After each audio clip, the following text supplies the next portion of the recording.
तर सगळ्यांना hello, good morning. सकाळचे वाजले होते 8. हे बघा पूर्णपणे पसारा झाला होता घरात, भांडी घासायची होती, घर स्वच्छ करायचं होतं. आणि नंतर मी ते करून घेऊस तर स्वच्छ धुणं भांडे करून घेऊस तर मिस्टरांनी आंघोळ करून मस्त फ्रेश झोप घेतली.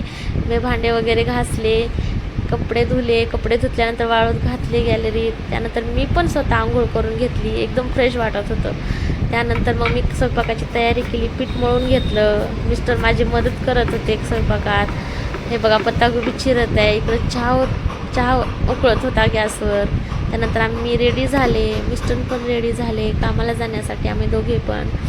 मग त्यानंतर त्यांनी मला बसून दिलं ॲटोमध्ये. मी गेले कामावर तर एवढा राडा झाला होता की बसच. मग ते आवरला. मग वाजले दुपारचे 3 वाजल्यानंतर मग आम्ही सगळ्यांनी मिळून जेवण केलं मस्त टेस्टिंग. नंतर 6-7 वाजले. मग त्यानंतर आम्ही चहा घेतला. मग झाली सुट्टी कामाला, मी चालले घरी. नंतर वाटेत समोसा घेतला, समोसा वगैरे खाल्ला. ते बघा पार्सल आलं होतं माझं मिशोचं. ते पार्सल ओपन न करता मी घर वगैरे क्लीन करून घेतलं. आणि नंतर स्वतः पण फ्रेश झाल्यानंतर बघा मिस्टरांनी ससा आणलं होतं, त्याला मी खाऊ घातलं. खूप क्यूट होतं ते. चला